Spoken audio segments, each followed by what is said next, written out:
So here's a list of quarterbacks, and I'm gonna name them off, and you tell me which one you think would be a good fit for Cleveland. Cam Ward for the Miami Hurricanes. Although Cam Ward could go number one, he still has an opportunity to go number one. I still suspect Travis Hunter will, but Cam Ward is right there in the running for number one. Let me tell you something. When it comes to nerve, I'm talking about flat out nerve and understanding yourself. You don't get a better quarterback than Cam Ward, man. This dude level of what he feels he can physically do on this football field is out of the stratosphere. He don't fear anything. He do not fear anything. And not only that, he think he's the best. Because he should. He should think he's the best because he is the best. He work at it. One of the best for sure.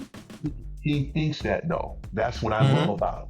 He think it. I've seen him in every place he's been.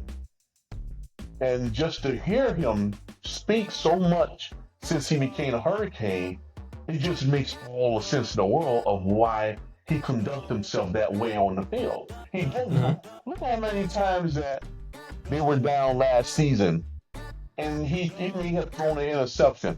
He didn't even worry about it. He never got down on himself, nothing. Only thing he wanted to do is get back on that field. That's all he wanted. Now, if Cleveland wants to pick him, man, he's going to be a sponge. He's going to learn everything he can from Flacco.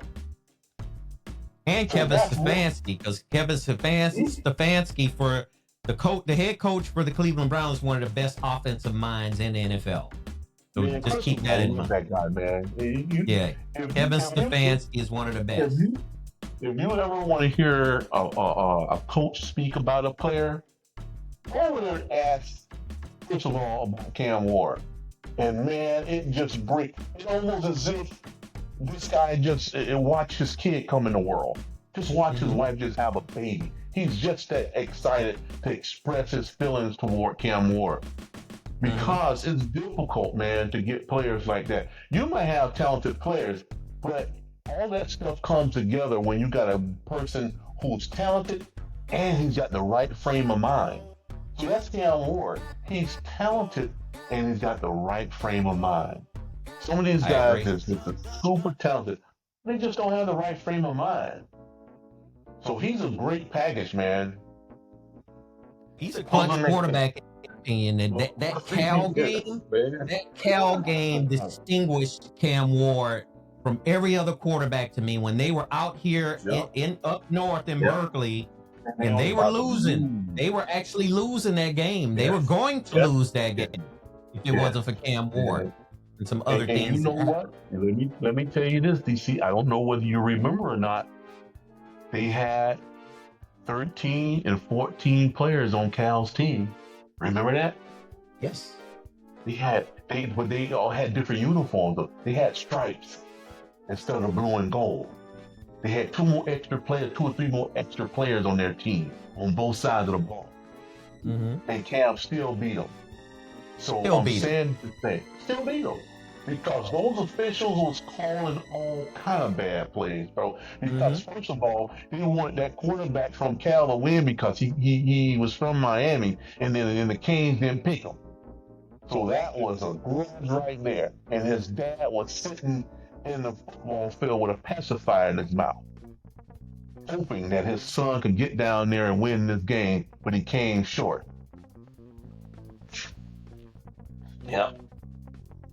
Well, that Cal quarterback he played his butt off. His name is Fernando Mendoza, and his father played with Cristobal in high school at Christopher Columbus High School. They had a lot of ties to UM, but UM didn't give them the show. But shit, Cristobal ain't have nothing to do with that. I don't think. I mean, how you looking at it, man? Yeah, absolutely. Like that.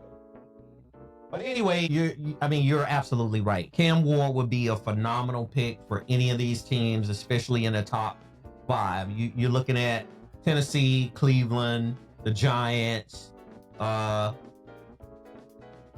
the Raiders. I'm gonna just skip a few teams because I think they're already pretty solid with quarterbacks already. So if you think about Cam Ward, I would say Cleveland should pay attention to him. How about Shedeur Sanders? You just bumped off the Raiders, man. That's where a lot of folks want to see him land with the Raiders. Mm-hmm. With Pete Carroll. Just got them. Yes. Yep. A lot of folks want him over there. A lot of folks, and I think including his father, because he knows a quarterback can thrive at their organization, man. He's got a good head coach and the way they run their offense, and he's always had a thing where he had a good quarterback. I've never seen Pete Carroll had a sorry quarterback. Never. He just had his way of adapting to the talent of his quarterback. You know, some of them didn't have strong arms. He would adjust to that. Some of them didn't have that quick release. He adjusted to that. Some of them were slow. He adjusted to that. He made that quarterback fit his play calling. So whoever goes over there, you got a lot of young talent that's coming out, man. I can't wait to see how all this thing gonna materialize, because these players, this draft is it brings so much excitement to me, because I've never seen a class this close, DC, where these guys has lived with each other. This combine seemed like it's been the longest I've ever seen. It's got so much publicity, more than I've ever seen, because not only you got Ashton Genty there, you got Cam Ward, you got Shedeur, you got Shallow, you got Hunter, you got all of these named players, man, that's coming out. And then with that NIL money, it takes it to another different level, where everybody want to see what's getting ready to happen next, because all these guys are so flamboyant. You know, the way they dress, the way they carry themselves, the way they speak, you know, who drank what, where they went to hang out.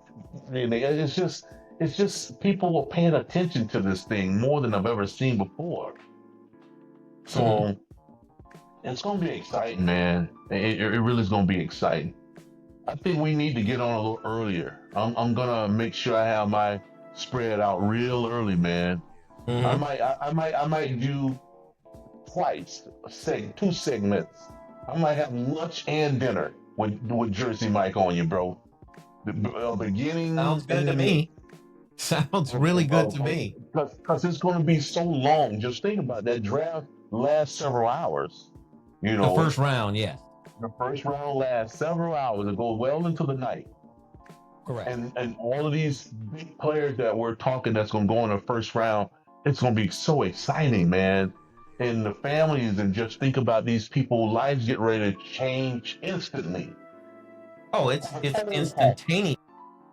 I mean, your life, these young men and their families' lives are going to change instantaneously, financially.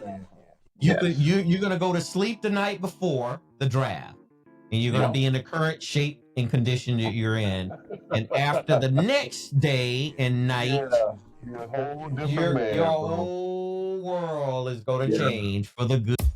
You've reached the end of another episode of the DC Stewart Sports Talk Podcast. Be sure to connect with us at Facebook and Twitter.com. Your voice is important, so head over to iTunes to subscribe, rate, and leave us a review. Catch our next episode.